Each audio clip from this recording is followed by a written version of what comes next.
Mamma thank you so much. મને બહુ બધા યર્સથી જોઈતો. વેલકમ. ત્યાં કેટલી બધી વખત મારા જોડ માંગ્યો તો? બહુ બધી વાર. બહુ બધી વાર, રાઈટ?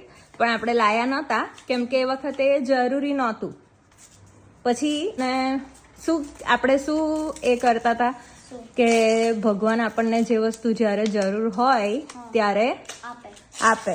તો હવે મે બી તને આની જરૂર હશે એટલે જલમામાં લઈ આવ્યા, રાઈટ? With photo album.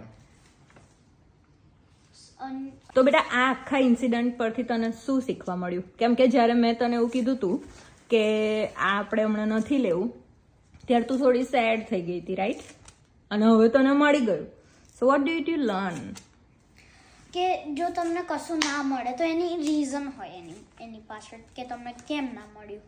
હા, અને ભગવાન ઓલવેઝ તમને આપે જ જે તમને જોઈતું હોય. એક્ઝેક્ટલી. આપણે એની બહુ બધી વાર વાત કરી છે, રાઈટ? યા. અને આપણને જ્યારે પણ જે વસ્તુ જોઈએ એ આપણને ઓલવેઝ મળે, રાઈટ? એટલે એની માટે જ્યારે કોઈ ના પાડે તો સેડ નહીં થવાનો.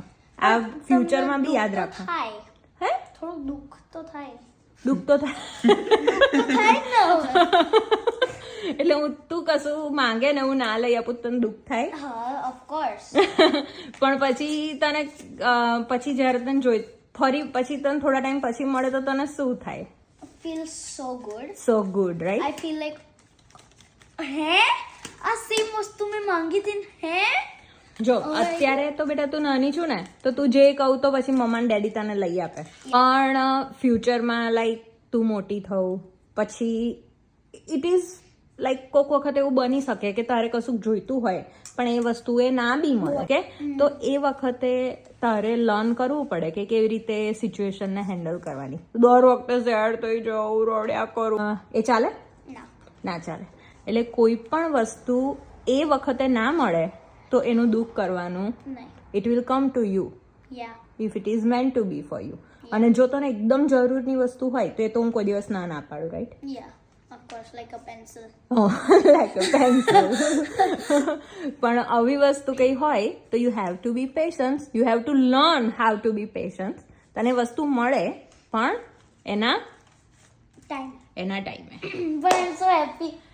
You so happy? ફાઇનલી. તો જલ મામાને તો થેન્ક યુ તો કહી દે. Thank you so much. Welcome. Okay, thank you Jal. Welcome.